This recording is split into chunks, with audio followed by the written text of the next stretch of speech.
Psychologue atypique, 5e épisode. Alors, aujourd'hui, je voudrais commencer quelque chose qui est de répondre à vos questions.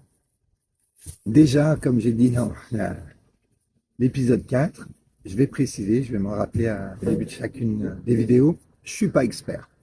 Alors, Ahmed pose la question suivante. Justement, cette introspection très fine et ce travail que vous faites sur les émotions est possible pour une personne avec TSA? C'est vraiment une bonne question. Parce que, typiquement, on a une image des personnes avec autisme comme des personnes qui n'ont pas d'empathie, qui ont de la difficulté à comprendre ce que les autres pensent. Et c'est le cas. C'est-à-dire que, en tout cas, moi, je peux parler de mon expérience personnelle, ça a toujours été très difficile pour moi d'imaginer ce que les autres pensaient. En revanche, j'ai comme une espèce de sixième sens, j'arrive à identifier ce qu'ils ressentent ou comme le ressentir. Alors, c'est pas toujours très clair pour moi qu'est-ce que c'est, mais je ressens comme les émotions des autres presque quand ils sont proches de moi. Mais c'est très très difficile, historiquement en tout cas, dans le début de ma vie, très difficile de savoir qu'est-ce qu'ils pensent.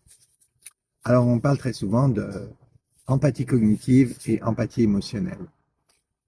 Pour beaucoup de personnes avec autisme, le déficit, c'est l'empathie cognitive. La difficulté de se mettre à la place de quelqu'un, d'imaginer qu'est-ce que cette personne pense. En revanche, c'est plus rare qu'il y ait des déficits d'empathie émotionnelle, la capacité de ressentir les mêmes choses, de raisonner avec l'émotion de l'autre.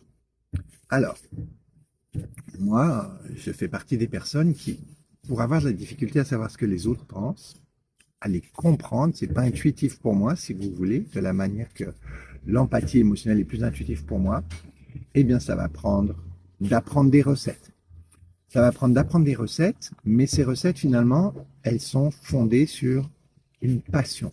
Un petit peu comme quelqu'un qui serait pas très bon intuitivement en cuisine ou en musique et qui prendrait le temps d'apprendre vraiment, de suivre les recettes à la lettre ou encore de faire des gammes, beaucoup d'exercices, d'apprendre beaucoup de théories musicales jusqu'au jour où ça devient une deuxième nature. Et puis, on parle de deuxième nature parce que justement, c'est pas naturel.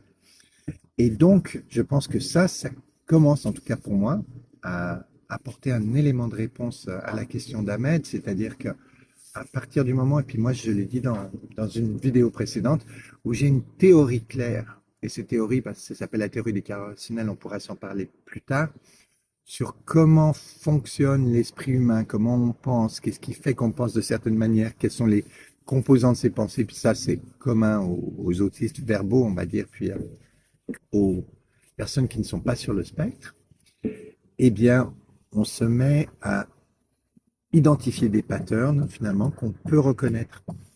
Et ça permet de reconstruire, si vous voulez, qu'est-ce que la personne va penser. Ça permet aussi de mieux comprendre nos propres pensées. Et ça fait que, en fait, on est tout à fait capable de cette... alors, que disait exactement Ahmed? Ah oui, de cette introspection très fine et ce travail qu'on fait sur les émotions. Le secret, si tu veux, Ahmed, c'est que c'est extrêmement technique, mais qu'avec le temps, cette technique devient plus naturelle. Oui, je suis une recette, mais comme je la suis par passion, par amour, eh bien, ça exprime qui je suis vraiment et donc je la suis, peut-être ça va sembler bizarre à certaines personnes, avec authenticité. Et c'est vraiment moi. Donc voilà, j'espère que ça répond à ta question.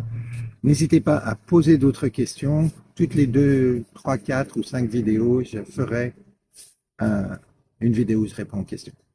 Voilà, belle journée ici à Montréal encore en ce dimanche et je vous dis à plus.